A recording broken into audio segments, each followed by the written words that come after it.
Hello everybody, and it's great to be back up in the loft making another video. And we're going to have a set running video. Now, we haven't had one for many weeks, and I did have a bit of a tidy up on the bench. You can still see I've got the battery controllers and the batteries over there and a few Hornby Dublo 3 rail items here and there, but the bench, the test bench, is fairly clear. And I just fancied running a set, and this one came to hand. You haven't seen it before, so let's look at it together. I've got a couple of other items to go with it. We've got some additional pieces of track just to make it a slightly larger loop, an age appropriate Meccano limited controller, the excellent Marshall 3, which I really enjoy using. And here's a piece of paperwork. This is about the only paperwork I've got for two rail publications. It's well, it says, you can see G.W.R and Company Limited, the Drapery, Northampton, and in nice writing 1960. Now, this set on the box 2014, the Talisman. Now, if this is indeed from 1960, they've either changed the set slightly, whoops, or one's an early set and one's a later set. So if you've got some information about that, that'd be great to hear, because in this pamphlet the set is actually listed as 2015, and it's got their Golden Fleece 2 blood and custard coaches. Now, if we have a look down here, where are we? 215, the Talisman, I suppose ER perhaps is that Eastern region, £5, 19 and sixpence. Now, on the top of this box I noticed a price in pen of £3, 12 and sixpence. So that's either a discounted price, I don't know. But if any of you have got some information you can shed about that, I'd be grateful to hear. Because, as I say, this is probably the only pamphlet I've got. Look at these wagons showing two rail items. I really like this horse box. I've got one of those on the layout, a red one. Lots of beautiful super detail wagons, great mouldings considering they're in the 1960s. We've seen a few before on the channel, but no, they are excellent. So what a colourful and very nice little piece of paper. Right, we're going to take a look in the set quickly before I put the camera on a tripod and do things properly. Just going to lift the lid, and I did say there's that price someone's inked in there. There's no other writing on the box, no other labels. Now, unfortunately, there is no paperwork in this set, but there's going to be a bit of stuff for us to look at. I can just see the end of a lubricant tube in there, and a couple of other little things. Look, the rubber bands partially still on that piece of track. This is a real time warp item. So let me get the camera set up a little bit more steady, and we'll look at these things and see if we can get them running.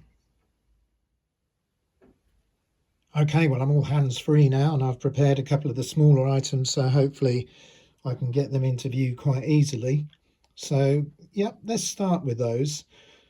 So this really nice package. Now, I do want to concentrate on trying to get things in focus, but it can be a problem when you're trying to film. Look at that, 57520 headboard for locomotive. Now, I've managed to ease it out without damaging this wonderful, like, greaseproof paper type packaging, but how lovely is this?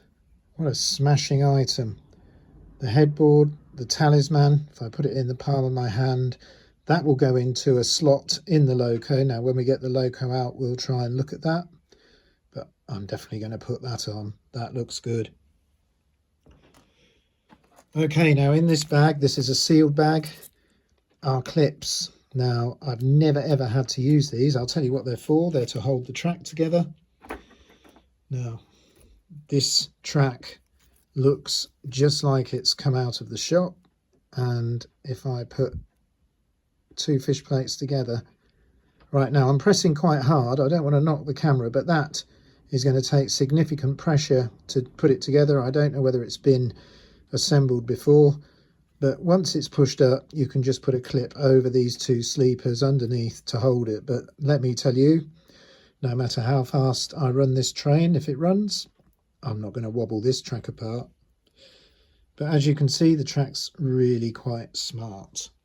Now I am going to delve down to the bottom of this, just get some other sections out, because I want to show you this. The power clip. Now that's in the factory, that's pre-crimped onto the track. It's not a user removable item. TV suppressor is soldered, but look at these lovely little, if I can get that into focus, if I press that down, you can see a gap opens up for you to put your wire in. So no terminals to lose, but hardly the most discreet track clip. If you were making a scenic layout, you'd have to put a little hut or something over that, or take it off and just use other means. But I suppose for train set running, it's really durable and probably less likely to give a bad contact. Now I've got those two other bits of track over there to join to these, so we can have a slightly longer oval. And looks like there's a, yeah, look, there's a little bit of rubber band still attached there, but it's dried out and perished. Okay, here is the really smart body nut spanner. So if we have to take the body off, I'll be using that. And it really is quite a lovely item, and it's always nice if they're in the set. And also this tube of lubricating oil, it looks well squeezed. Let's have a look and see if there's anything to come out of it. Oh, well, I don't know whether you can see that in focus. I hope so. It does look like the foil has never been pierced, so maybe we've got an untapped bottle there, which is a nice curio to keep in the collection. I don't think I'm going to straighten this out in case I stress crack the actual tube. It still looks good, doesn't it? Lubricating oil, Meccano Limited, or Eccano Limited. Yeah. Right, let's get into the rolling stock. Now, if you've watched my videos before, you know I love to run these super detailed coaches on the main layout. Really nice looking things, plastic roofs, lovely metal sides, plastic ends, and some handrail. Can you see that? Little metal handrails there. I don't really like these big old nylon or Delron or whatever they're made of couplings, but they are what they are, the later ones. But yeah, 2-rail running with these nylon wheels, no shorting out. Can't put the old metal wheels on 2-rail. Lots of sparks. Okay, here's the next one. Oops. And indeed, that looks good too, doesn't it? Yeah. Oh, what have we got here? Right, well, there's corrosion there. That's a little bit unfortunate. And also some there. So I think there must have been some damp in this box at some stage, which is a shame because we were looking at quite a immaculate set a minute or two ago, but we've got a little bit of damage. In fact, I'm just going to pop that down. Let's have a look. Oh yeah, check out there. Something been going on, and maybe down there. Should we recheck that brake coach? I can't. Let's have a look. Oh yeah, a bit of corrosion there. Still, that'll probably remove with a glass fibre brush, and probably put a little bit of light oil. Will that stop the corrosion? You can tell me if you've got knowledge of these things. I don't think I'm going to get too uptight about it. It is what it is. The items have survived quite well. I would imagine at some point a little bit of dampness has crept into the box, and it just shows you how quickly it can damage this metal. But if I start to try and clean that off, I'm just going to make it a whole lot worse. Let me know how you'd stabilise that if it was your item. Okay, well, I hope we're not going to find anything too horrific up here, but let's go. Let's get the tender out. Let's look at the other side. Well, straight away that looks to be fairly unscathed. There may be a small amount of mottling. Don't know whether that's a type of mould or a reaction to the cardboard, but look at it, what a lovely thing. And look at that lovely level coal load. I've got some that look like bananas. Yeah, hardly run. I can see the wheels look like they've been on a track, maybe a layout or a test track, because I just don't think that track's been clipped together. Right, let's go for the loco. So this is definitely the, oh, let's turn it around. I'll just take this out. ML, tested by ML 70, is it 70? Let's have a look. Okay, well, it could be worse, couldn't it? But there's definitely some damp damage here, and probably to the top of that lining and round the cab. And yes, I think if we look at that valve gear, there's some corrosion in the valve gear. So there has been damp in the box, but oh, I don't know, look at that body shell. The whistle might be a bit corroded, bit of a chip there or something, but it's good, isn't it? Oh, and I said about the headboard, so that's, look at that funny old slot there. We'll get it in there later. And there's a running number on there. I don't know whether there should have been a chain loop on there, a little loop of metal or not. Can't remember whether the A4s had those. Some of the earlier locos did. And look at the wheels. Actually, there's some corrosion there too. Can you spot that? Just on that driver. But the actual nickel plating looks all right. Let's have a look. Sometimes these axles can seize up, but we're free there. Let's have a look in the cab. There's the Alinco magnet, and that all looks virtually untouched. And look at the armature. Can you see that? That looks nice as well, doesn't it? So the drive gear looks barely worn. This is interesting. This screw here, you have to take this bogie off to get the body off. The body nut, there it is. You can see it under there.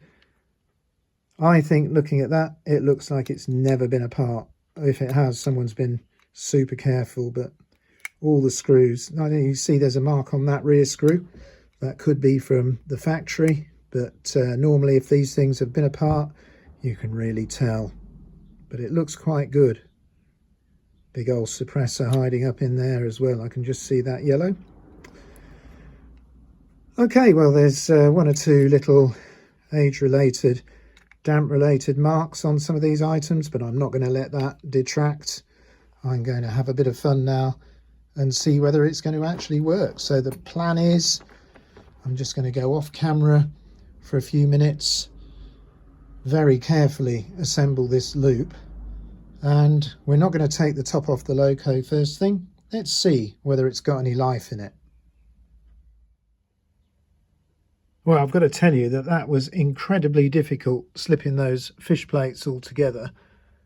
But we do have a circle, well, an oval of track, and there's the golden fleece. So I'm going to just put some power in. Well, that was a bit ambitious, wasn't it? So let's leave the power on. Maybe we're going to have to do something with this. Oh, goodness. Well, oh, no, we've got a problem just here. What have I done wrong?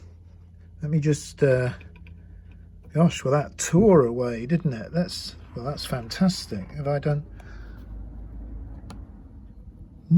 All looks tight.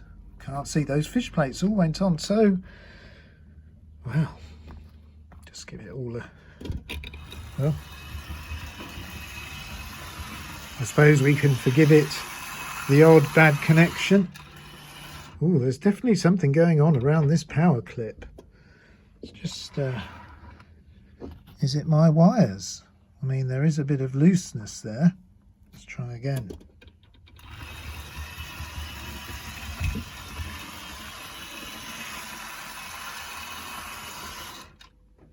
Now, what is the trouble? Oh, well, I've just unplugged that. So, I'll tell you what, I'm just going to move this forward.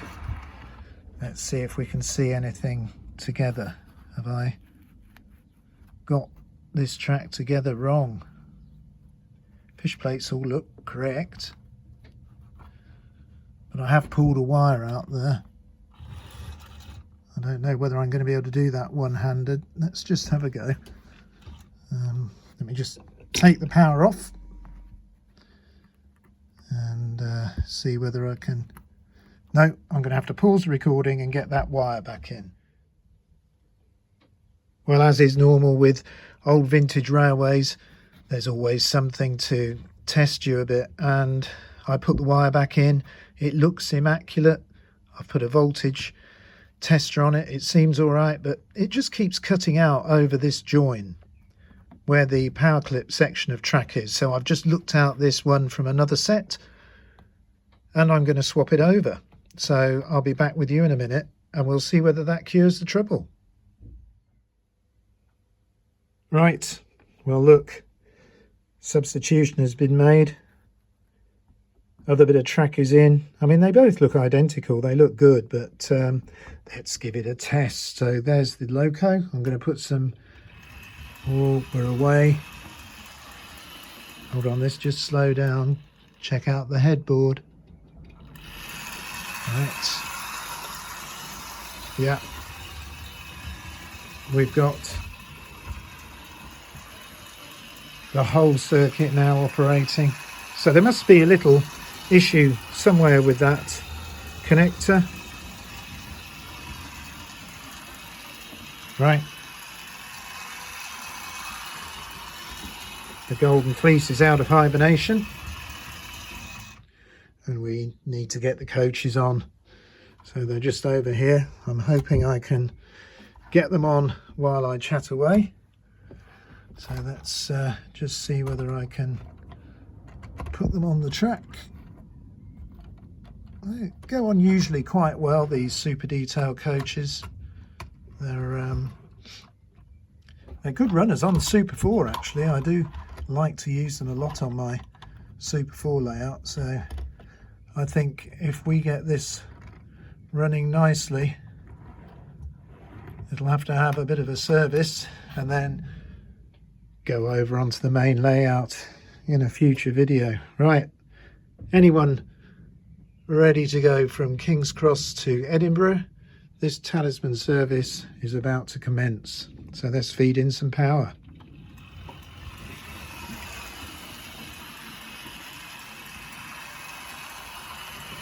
Well, look at that. Imagine this being your latest gift in the 1960s. You wouldn't be anything other than over the moon with it, would you? Look at that powerful A4 loco, those really excellent looking coaches. And this, well, I mean, this track is just really great stuff. Shame more wasn't produced and it didn't get to be very popular, but it really was ahead of its time.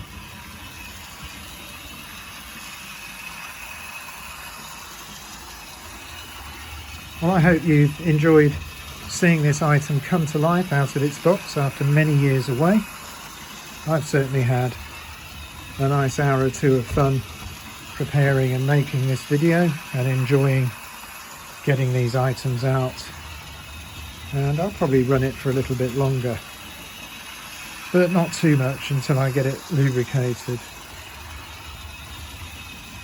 Well, as it's going at quite a nice express speed now, I'm going to say thank you very much for watching and leave you to see this go round a few more circuits. So until the next video, I'll say goodbye.